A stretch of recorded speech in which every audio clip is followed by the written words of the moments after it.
Bill Pocket presenta.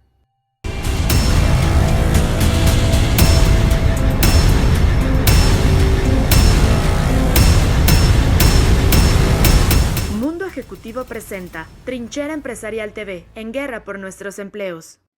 Muy buenas tardes, señoras y señores. Soy Agustín Barrios Gómez. Estamos en otra edición de Trinchera Empresarial, el mundo desde nuestra trinchera como empresarios. Estamos al mismo tiempo analizando los temas de trascendencia nacional e internacional. En todas las ediciones nos acompañan Gerardo Gutiérrez Candiani, Larry Rubin y Dieter Holtz. El día de hoy vamos a platicar acerca de la globalización y sus descontentos. De entrada, pues esto se manifiesta por medio, la globalización se manifiesta por medio del comercio, se manifiesta por medio de la migración, se manifiesta por medio de la facilidad de viajar y por medio también de la cultura. De hecho, los mensajes que se van de un lado al otro tan rápidamente como acabamos de ver en esta última semana con la muerte de este señor George Floyd en los Estados Unidos, que suscitó una serie de manifestaciones que se tornaron, de hecho, manifestaciones locales alrededor del mundo. Entonces, la manifestación tiene muchas facetas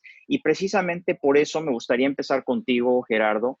Danos un poco el contexto. Este tema de la globalización no es nuevo, sucedió también a principios del siglo XIX. De hecho, hasta cierto punto, el uso del oro como una moneda universal, cosa que no tenemos el día de hoy, brindaba otro aspecto que no tenemos hoy como referente mundial, pero evidentemente no existían todas estas conexiones, que muchas de ellas hoy se ven truncadas. Mencionabas fuera del aire el hecho de que este aeropuerto londinense de Heathrow, que entre Atlanta y Heathrow es para efectos prácticos el aeropuerto más internacional, más concurrido del planeta Tierra, tuvo una reducción año con año de 95% de su tráfico aéreo. Entonces, estamos en un momento muy extraño donde las cosas están, por un lado, increíblemente abiertas como nunca antes y al mismo tiempo cerrando fronteras como nunca yo había visto en mi medio siglo de vida. Adelante, Gerardo. Gracias, encantado de saludarlos a todos. Yo empezaría con un artículo que publicó The Economist, que se refiere si el COVID ha matado a la globalización. Yo creo que tendríamos que empezar a hacer un análisis antes de la globalización, y yo creo que ya la globalización estaba en problemas, por decirlo de alguna manera. ¿Por qué? Porque todo este sistema abierto que habíamos tenido en las últimas décadas y que había dominado la economía mundial, pues ya tenía problemas, porque desde la caída del sistema financiero de hace una década, las guerras comerciales, principalmente la última que sigue actual, que es la de Estados Unidos y China. Ahora tenemos pues los estados que han cerrado las fronteras y han interrumpido el comercio internacional de manera que no se había visto también desde los años 50, 60.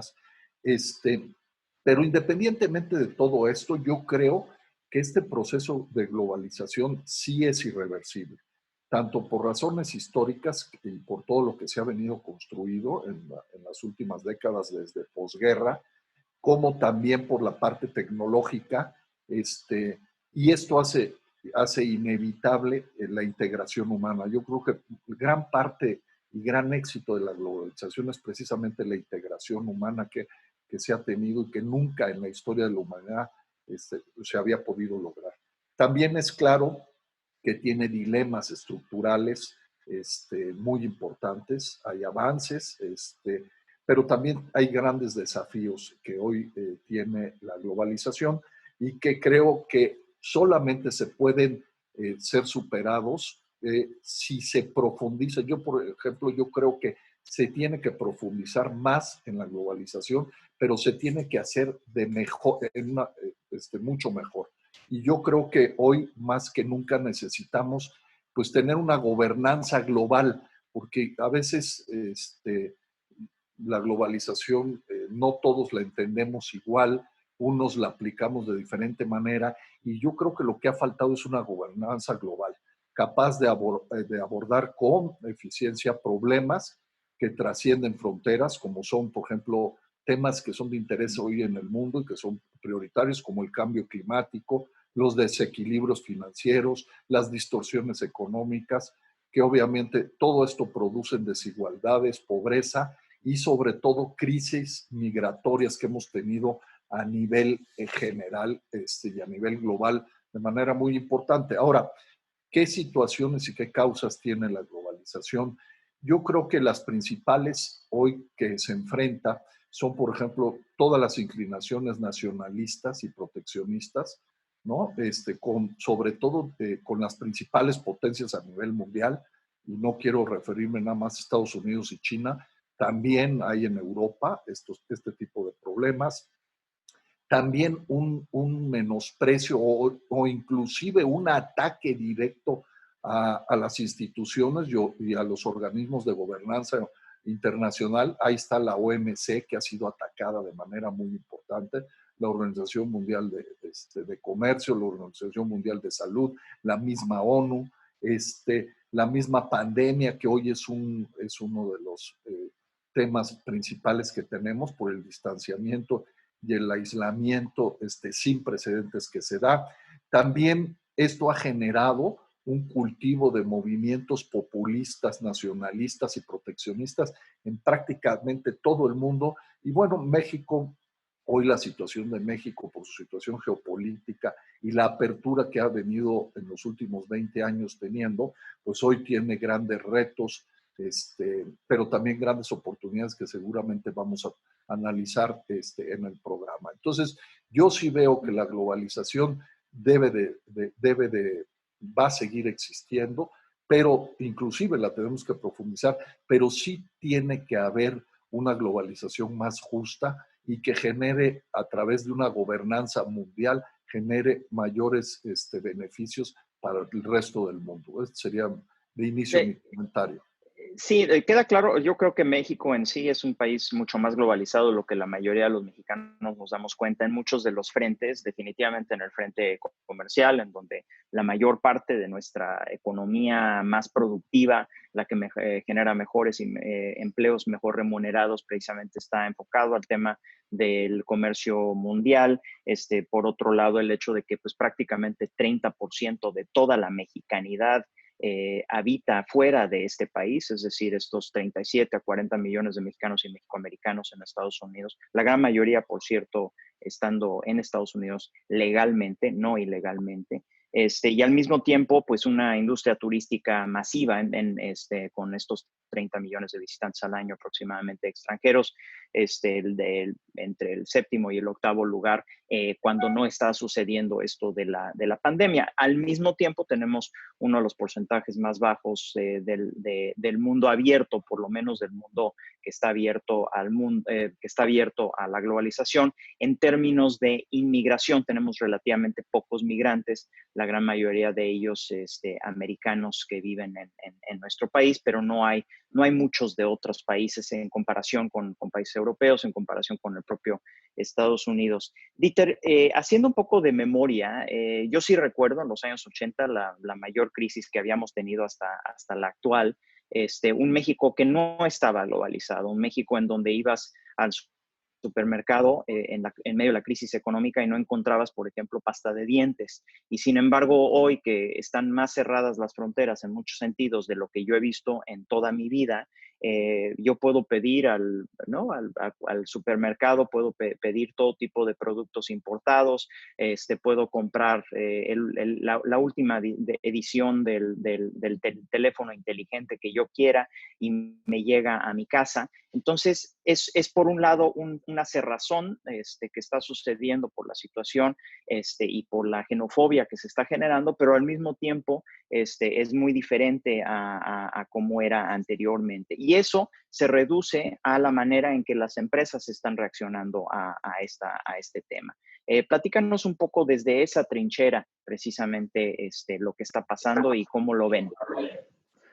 El empresariado se está dando cuenta, sobre todo las empresas multinacionales o aquellas empresas que están compenetradas en alguna cadena de valor que tiene que ver con otros países, claramente están dándose cuenta y están empezando a meter en sus variables estratégicas a los próximos años que hay una geopolítica en proceso de transformación, claramente. O sea, la pandemia como tal nos, pues de alguna manera encueró a la globalización en el sentido de que mostró su lado flaco.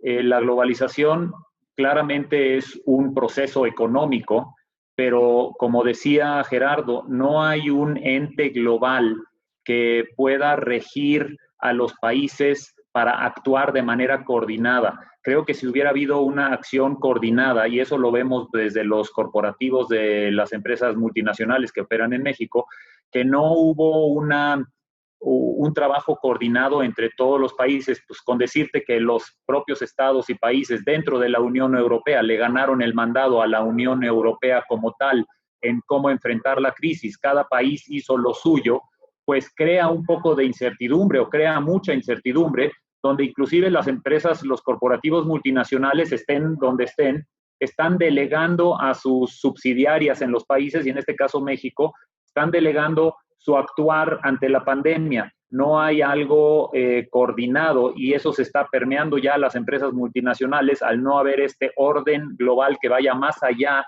de lo económico. Lo vemos también obviamente con el daño ecológico que estamos haciendo, lo estamos viendo claramente con el calentamiento global.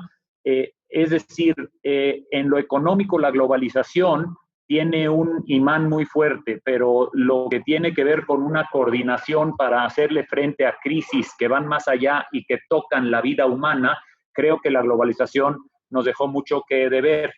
Y en ese sentido, pues los países empiezan a actuar por su cuenta, y lo vemos que cada subsidiaria de cada empresa tiene que empezar a actuar dependiendo ya ni siquiera del país, muchas veces del estado en el país en el que se encuentran. Tienen regulaciones muy distintas, y eso hace que se empiece a generar una incertidumbre muy grande hacia si vamos a continuar en una cadena de suministro global guiada por la normalidad anterior, o eso va a cambiar porque hay muchas pláticas cada vez más recurrentes donde se buscan fuentes alternativas en casa para que, y si esas fuentes alternativas de suministro funcionan, las empresas se van a quedar con ellas. Entonces, estamos enfrentándonos a una posible disrupción de las cadenas de valor dentro de la globalización como las conocíamos antes, y está empezando a surgir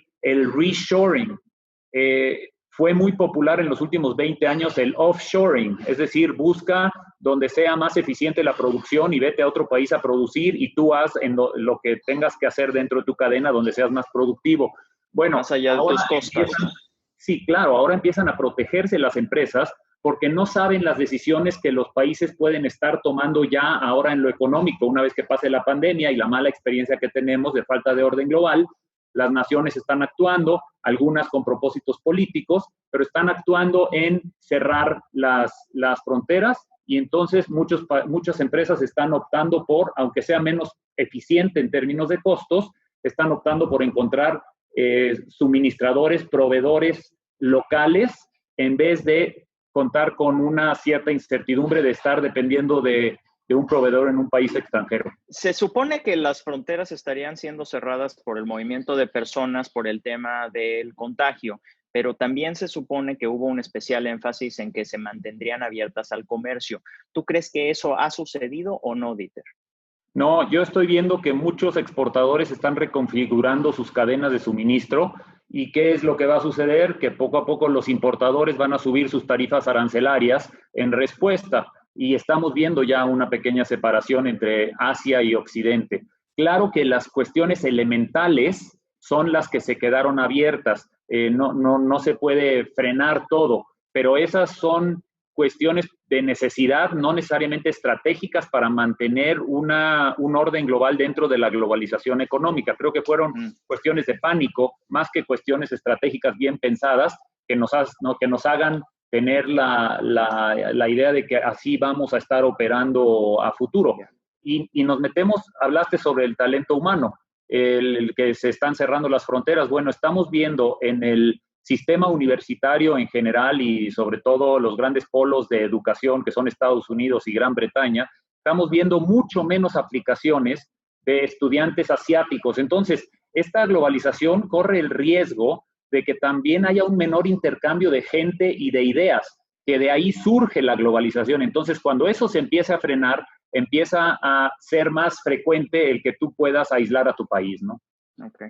Recordando un poco, Larry, finalmente sí hay un orden mundial, se está resquebrajando, pero existe a partir de la Segunda Guerra Mundial y de hecho el arquitecto fue Estados Unidos. Entonces, abriendo un poco la polémica y echándole la culpa a la actual administración americana, que ha despreciado la creación propia de los internacionalistas americanos con todo este tema de Bretton Woods, que fue el que creó la parte del Fondo Monetario Internacional, el Banco Mundial. La misma creación de las Naciones Unidas también fue originalmente un proyecto de un presidente americano, Woodrow Wilson, cuando crea la Liga de las Naciones, que eventualmente se torna en las Naciones Unidas, y se retira ahora con la actual administración Estados Unidos del Foro Mundial sin dejar a nadie a cargo.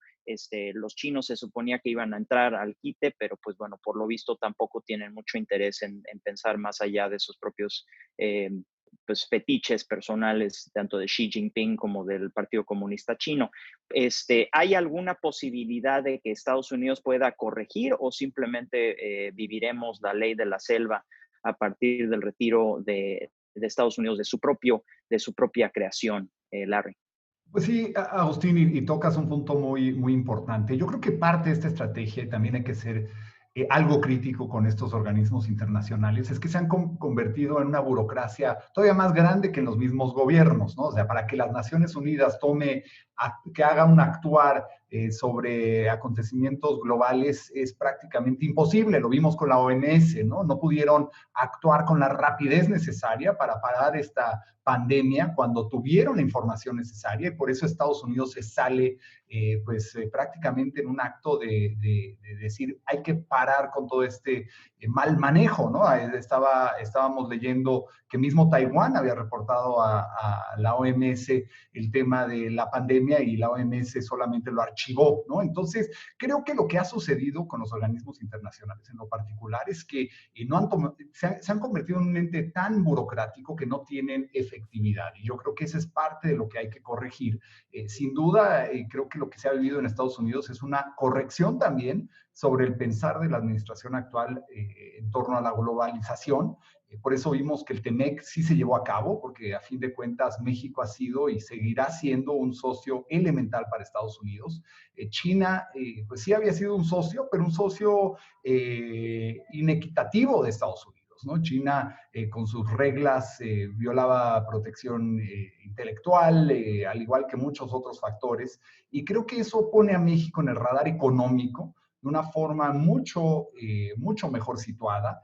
Y pues ya en pocos días, ¿no? El 1 de julio entra en efecto el nuevo Telecán, el llamado TEMEC, que creo es un instrumento, porque es lo que son instrumentos, y este va a ser un instrumento que va a ayudar a la economía regional, a Estados Unidos, México y Canadá, a fortalecerse, y sí hará de cierta forma que Estados Unidos, en lo particular, sea menos globalizado y más regionalizado que lo que estaba haciendo, pero es una oportunidad también para México. Entonces ahí sí creo que le va a beneficiar al mundo, y lo que yo creo que es bien importante junto con la globalización, Agustín, es que haya una desregulación, ¿no? Y esa parte es muy importante porque, por ejemplo, en la industria de la banca, si tú eres un mediano empresario y quieres entrar a competir ahí, tenías antes que cumplir 7,000 regulaciones. Claro. Ahora ya se va desapareciendo eso.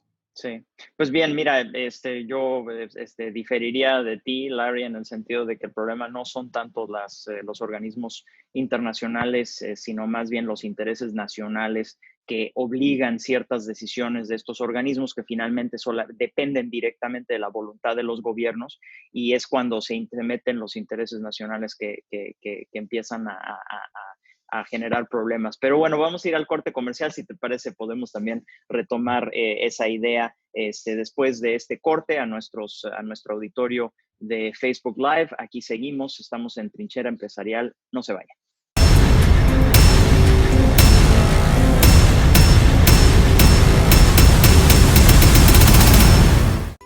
Acepta pagos con tarjeta en tu negocio. Bill Pocket es la solución que te permite obtener tu propia terminal punto de venta y aceptar pagos con tarjeta de crédito, débito y vales de manera rápida, fácil y segura. Con solo 3 sencillos pasos y desde tu smartphone o tablet. 1. Crea tu cuenta. 2. Cobra desde tu celular o tablet. 3. Crece tu negocio. No lo olvides, Bill Pocket es la solución.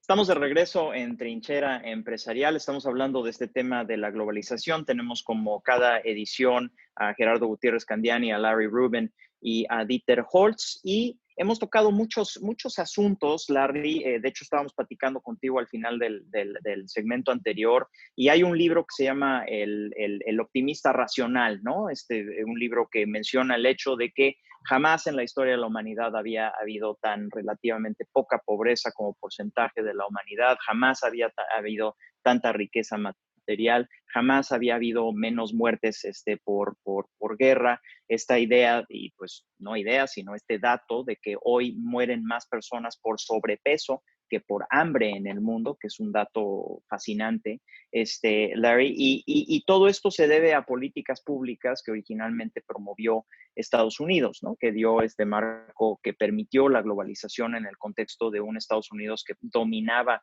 la economía mundial cuando las economías de Europa y de Japón y demás estaban totalmente destruidas por la guerra, y se aprovechó de esa situación para darle una estructura a este proceso de globalización que dio tantas buenas noticias, pero que tan poca gente conoce, ¿no? Y tan poca gente aprecia. Y si no lo apreciamos y si no lo conocemos, pues evidentemente estaríamos en riesgo de perderlo todo.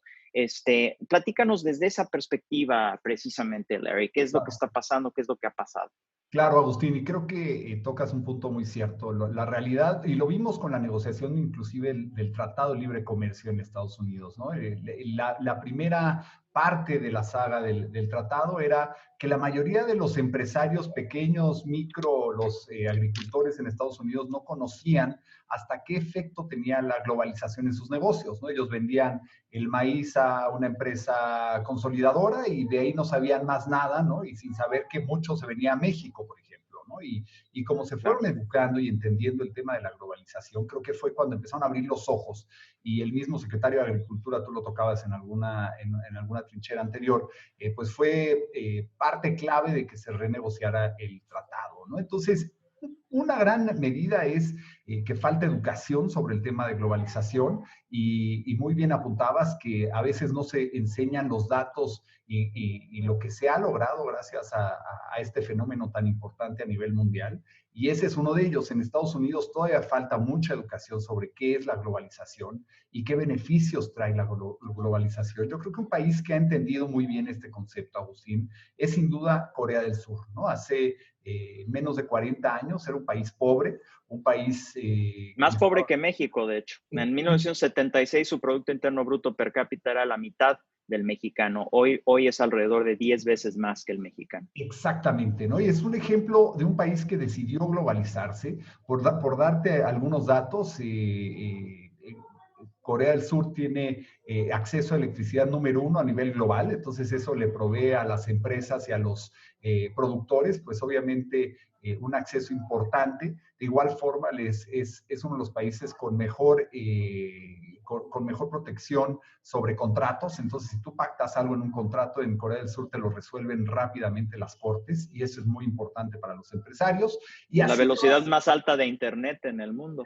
Exactamente, ¿no? Y entonces vas viendo los ejemplos y las empresas sudcoreanas han logrado una penetración en México, en Estados Unidos y alrededor del mundo impresionante, mejor que inclusive ha dejado atrás otros grandes motores asiáticos como lo es mismo Japón y China, ¿no? Entonces, yo creo que ese es un gran ejemplo a seguir de lo que han hecho los coreanos, de cómo se han podido globalizar. México tiene una gran oportunidad con tratados de libre comercio que tiene acceso a más de 40 naciones, ¿no? Y Estados Unidos la mitad, que es lo interesante, pero hay que aprovecharlos, ¿no? Y creo que parte de ello es entender que la globalización está aquí para quedarse, como decía Gerardo.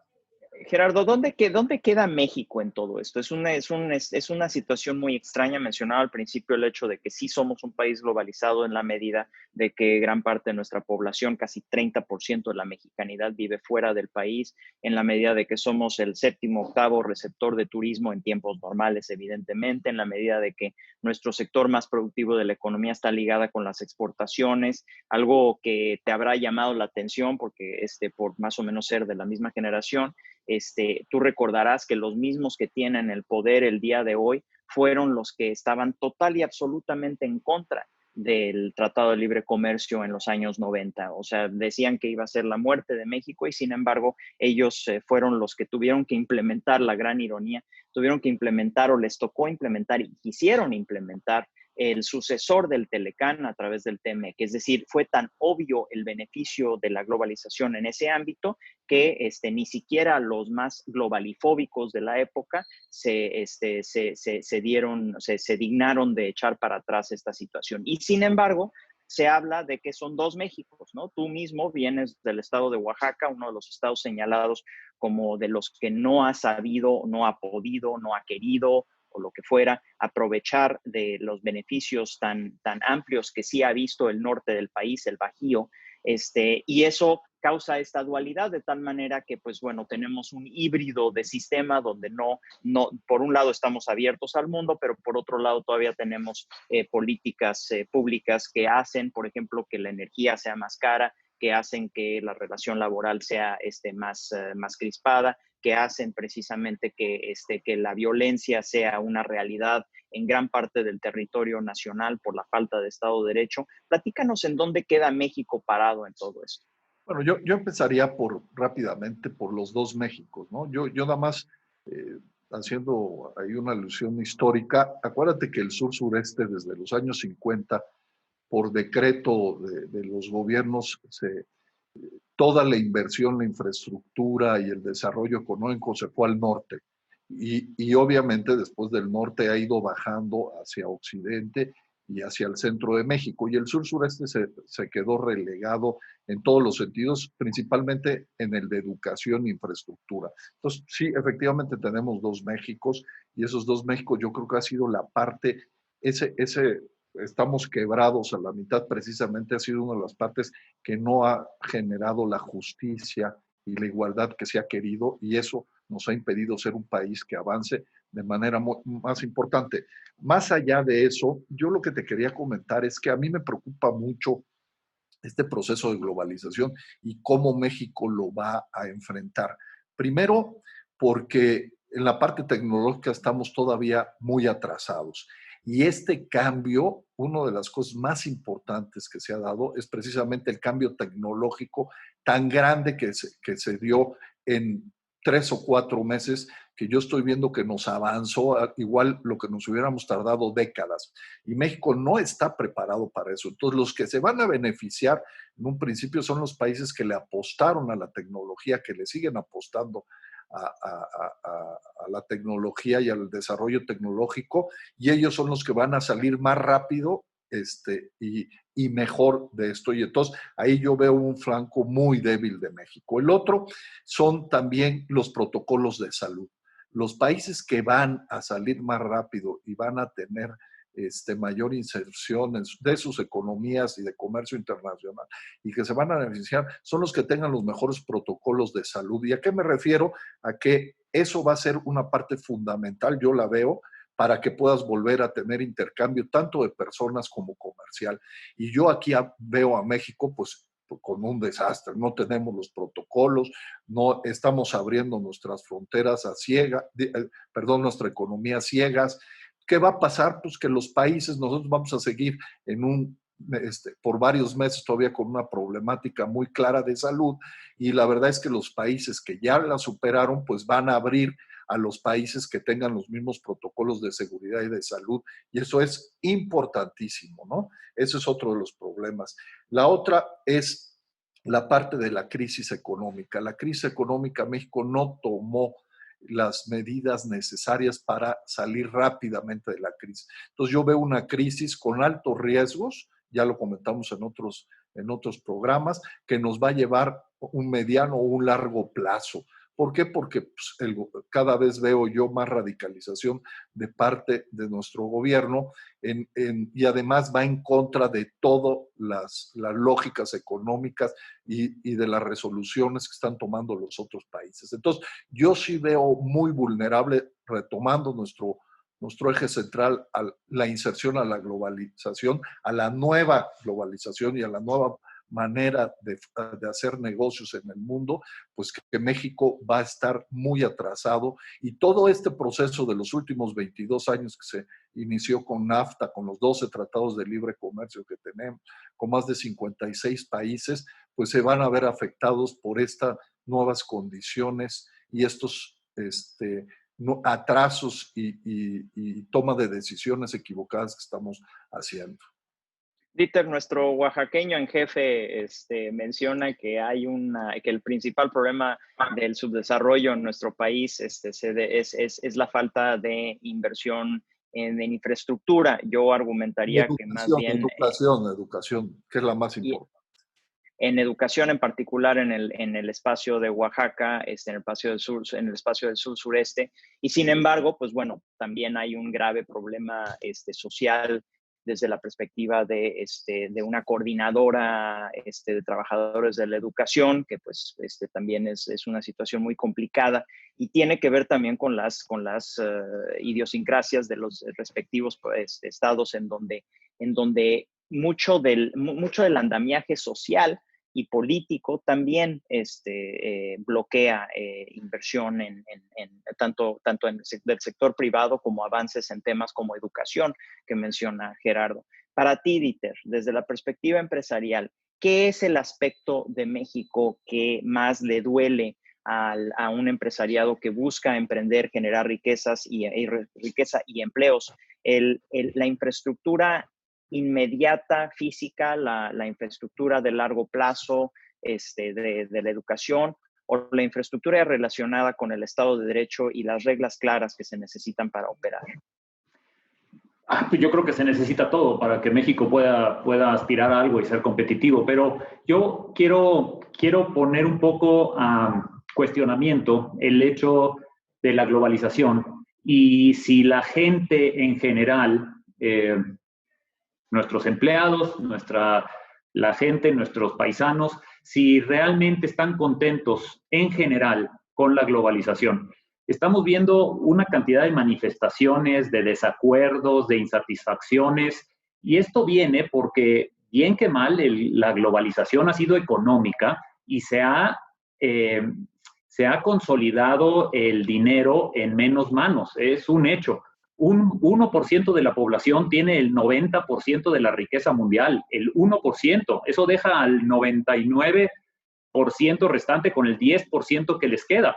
Y el 50% inferior tiene el 1% de la riqueza. O sea, es increíble. El 50% de la población de menos ingresos tiene que contar con el 1% de la riqueza y le deja el 99% a otros. Entonces, creo que no es... ¿Eso es culpa de la globalización? Yo creo que tiene mucho que ver la libertad económica, y a esto voy cuando me preguntas qué es lo que el empresariado necesita.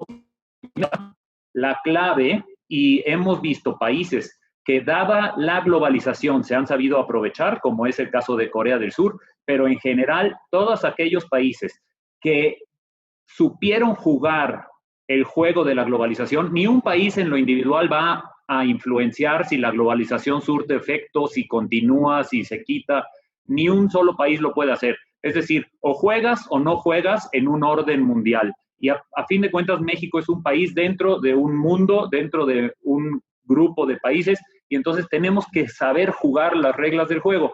Como Corea del Sur y muchos de los países de Asia, cuando invirtieron en educación, cuando se dieron cuenta que la sociedad, que la globalización iba a crear, iba a ser una sociedad de conocimiento y de competitividad de las naciones, y que eso dependía de la calidad de sus profesionales y su fuerza laboral, estás viendo que esos países crecen a tasas más rápidas que el promedio y además, lo más importante de todo, reducen la pobreza extrema más rápido y son los países donde menos manifestaciones hay. Es decir, hemos perdido en los últimos 20 años una oportunidad, bueno, la hemos perdido en los últimos 80 años, pero hemos perdido la oportunidad de jugar el juego como ganadores y nos hemos puesto a jugar el juego como perdedores. No tenemos el capital humano. Eso es lo que busca cualquier capital, hablando en términos financieros, capital humano. Necesita gente que pueda ser productiva. Es decir, si no encontramos eso como México, pues entonces nunca vamos a poder competir. Y entonces, ¿qué hace el Estado? El Estado se siente muy tentado a regresar a modelos proteccionistas, porque es más fácil decir, ¿sabes qué? Yo mejor no juego a llegar en último lugar, ¿no? Y ser tomado y que todo el mundo tome ventaja de uno por ser improductivo. Entonces, como empresas, lo que nosotros necesitamos es un Estado que regule dentro de las reglas del juego global, que genere una mayor comunicación global y que invierta fuertemente en educación. Todo lo demás se va a dar. Si se invierte en educación, lástima que vamos a tener que esperar 16 años. Sí, vamos a tener que ir al corte comercial. Curiosamente, esos países que mencionas son los que mejor han lidiado con el problema del COVID. Vamos al corte comercial. Regresamos con perspectivas aquí en Trinchera Empresarial. No se vayan.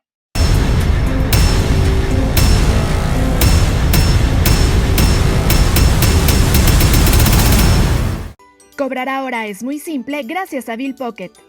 Bill Pocket habilita a los comercios en México para aceptar pagos con tarjeta de crédito, débito y vales, desde cualquier smartphone o tablet. Todo con grandes beneficios como comisión unificada y depósitos al día siguiente. Es muy fácil, solo conéctate y listo. Acepta todas las tarjetas en la misma terminal. Bill Pocket es la solución.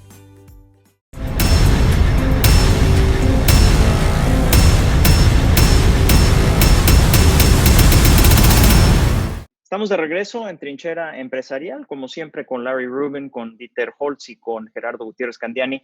Dieter, te tuve que interrumpir porque nos fuimos al corte comercial. Tú estabas argumentando que tenía que ver con distribución de la riqueza y yo te decía que me preocupaba mucho más el hecho de que el 50 o más por ciento de la población no podía generar riqueza, ya sea por estos rezagos educativos que mencionaba Gerardo, ya sea principalmente desde mi perspectiva, por una falta de gobierno efectivo, es decir, por una falta de gobernanza básica, por una falta de lo que se llama Estado de Derecho, aunque yo sería hasta más primario, por una falta, aunque fuera de unas reglas de convivencia, olvidándonos ya de la sofisticación del Estado de Derecho.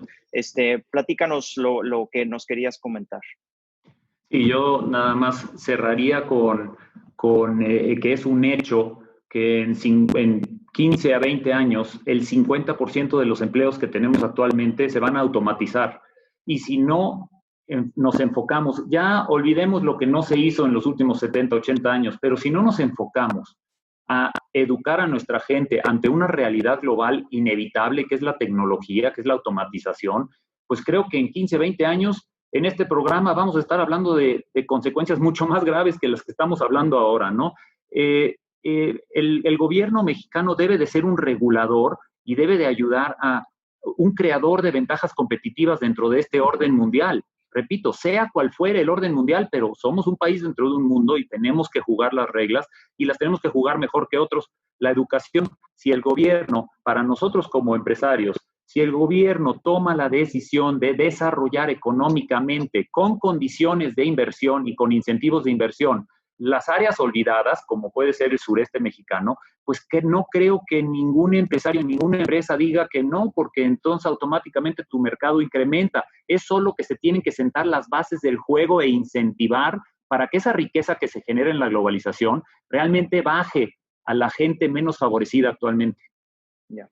Larry, para México, el 90%, por lo menos el 80-85%, si ves nuestro comercio, de la palabra globalización tiene que ver con Estados Unidos. Y en Estados Unidos, por un lado, tenemos efectivamente un nuevo TEMEC que sustituye o por lo menos le da vida a lo que es el libre comercio en América del Norte. Tenemos una cierta amistad entre los presidentes, pero al mismo tiempo, pues México empieza a entrar en una dinámica estatista, en entrar en ciertas políticas populistas que tienden más hacia aquella corriente venezolana, rancia de otra época, echeverrista y demás. Entonces, pareciera que hay una especie de choque de trenes respecto de lo que está pasando en México y cómo lo podemos aprovechar.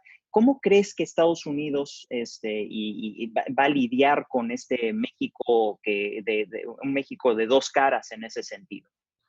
Pues mira, yo creo que parte y esto obviamente lo vamos a empezar a ver una vez que el TEMEC tenga mucha más tracción, ¿no? Y aparte, acordándonos que es un año o unos meses, 6 meses electorales en Estados Unidos, entonces vamos a ver muy poca acción a nivel internacional de Estados Unidos como más doméstico por la simple naturaleza de la elección. Pero yo creo que afortunadamente en el comercio bilateral, y ese es el caso de este acuerdo trilateral, pues Estados Unidos ya tiene las reglas claras, ¿no? Y creo que esa es una parte muy importante. Las reglas están ya puestas sobre la mesa de cómo los tres países van a trabajar ¿Y las conjuntamente. van a respetar? Porque ya ves que de repente lo de tomate, lo de aguacate, lo de azúcar y quién sabe cuántas cosas se les ocurre, ¿sí los van a respetar? Pues mira, esa es la idea cuando firman un tratado, ¿no? Que se va a respetar, claro, hay cortes internacionales y las cortes, obviamente, que tienen que ver con el ahora NAFTA y próximamente TEMEC, se busca que verdaderamente haya una integración entre las tres naciones. Lo que sí es cierto, y a pesar de que sí van a continuar habiendo conflictos entre las tres naciones, lo que es muy cierto es que el comercio bilateral México-Estados Unidos la tendencia es que va a crecer de una forma muy, muy fuerte y también debido a que China se ha convertido en un enemigo claro del gobierno de Estados Unidos, ¿no? Y eso beneficia sin duda a México. Entonces, esta globalización y la regionalización le va a ayudar a México sin duda. Gerardo, la perspectiva y la prospectiva, regresando un poco a este choque de trenes, a algo que desde mi perspectiva es muy grave, el hecho de que se pueden agudizar los conflictos internacionales de México por medio de la pauperización de la ciudadanía a través de múltiples políticas públicas que destruyen la riqueza uno tras otro y aparte no destruyen poca, ¿no? Destruyen decenas de miles de millones de dólares que pues finalmente eso repercute, ¿no? Llámese la cancelación de Constellation, llámese la cancelación del nuevo aeropuerto, llámese el uso de energías más caras y más contaminantes, el cierre de inversiones de decenas de miles de millones de dólares en una búsqueda del nacionalismo de recursos, pues eso tiene que tener un efecto en América del Norte, ¿no? Tendrá un efecto de más fuga de personas hacia Estados Unidos, que ya vimos que es algo que genera mucho ruido en la relación. ¿Qué perspectiva y que tal vez hacer un poco de prospectiva acerca de México en el contexto de la globalización del siglo XXI post-COVID? Mira, yo veo varios temas que creo que van a suceder, ¿no? Primero, la primera va a haber más restricciones de movimientos y comercio internacional, ¿no? Por el COVID y por todo lo que ya se platicó de proteccionismos, etcétera, etcétera. Yo creo que también la pandemia va a polarizar, a polarizar los movimientos de las personas. La migración va a ser un tema fundamental, se va a agravar ese problema. Hay un tema hay un sesgo clarísimo a la autosuficiencia. ¿Qué quiere decir autosuficiencia? Para mí, proteccionismo, ¿no? Al final va a ser uno de los grandes temas con justificantes como que los empleos tienen que ser locales, ¿no? Es un discurso que ha venido permeando y yo creo que se va a profundizar. En Estados Unidos lo tenemos muy claro y en muchas partes del mundo.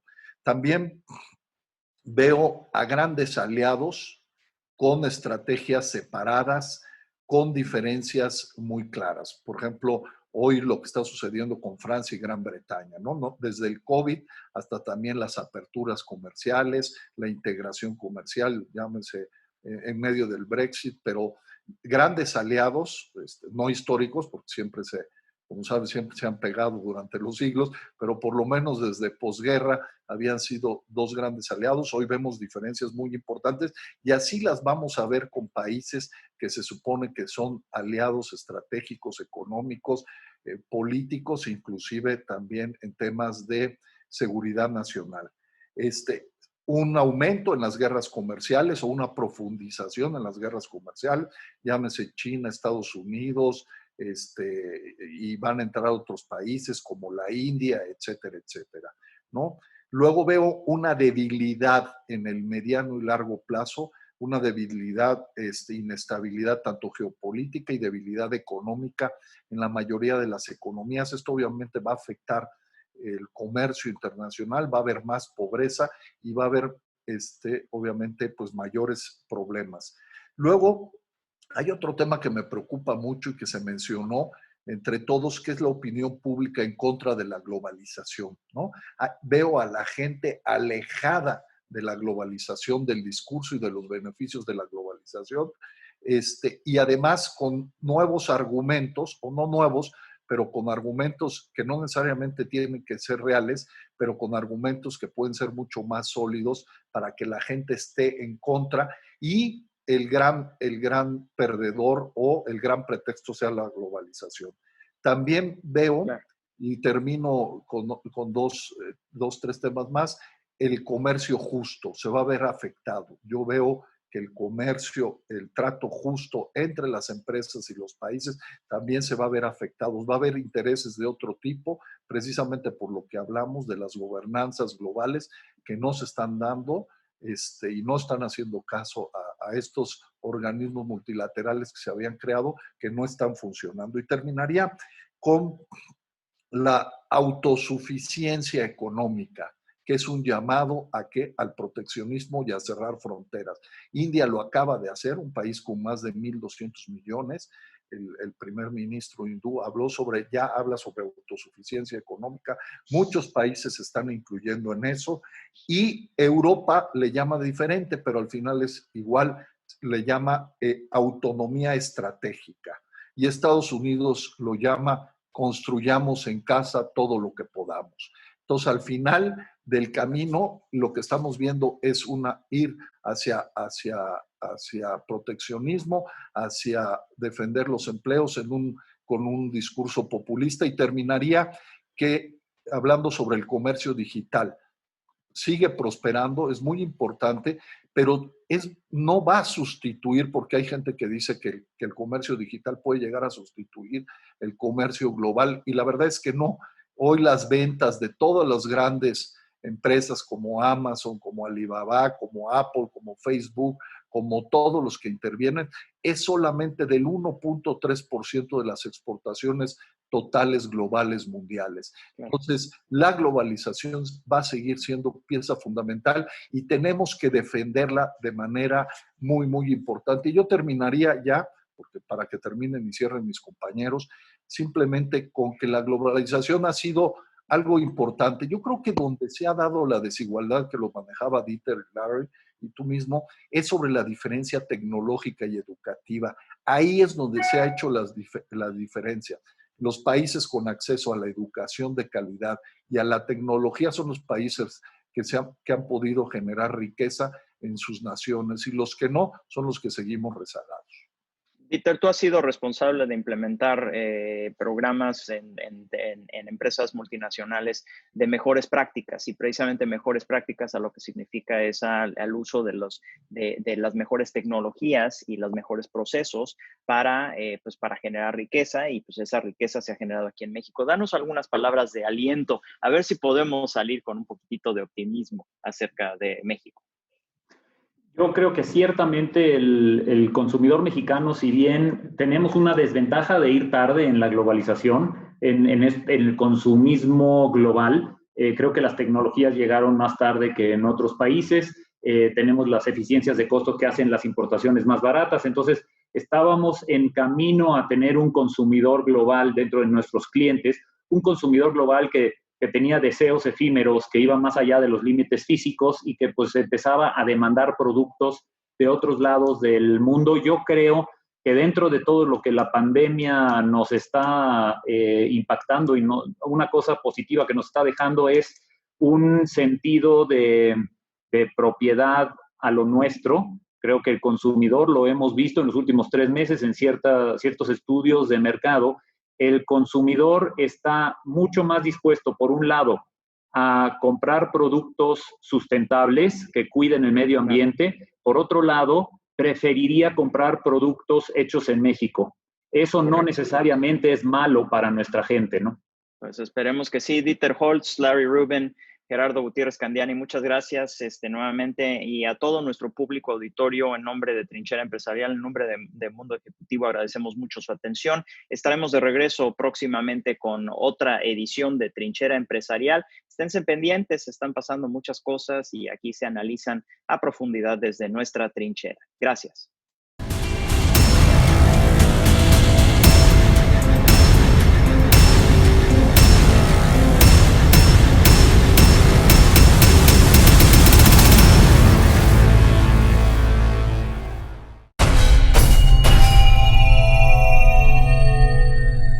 Bill Puckett presentó.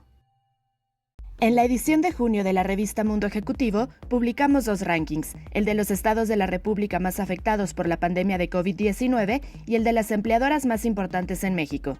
Mundo Ejecutivo hace un reporte puntual de las 11 mesas de trabajo virtuales del Consejo Coordinador Empresarial, en las que empresarios y analistas concluyeron con 68 recomendaciones para crear el acuerdo de reactivación económica que considera necesita el país.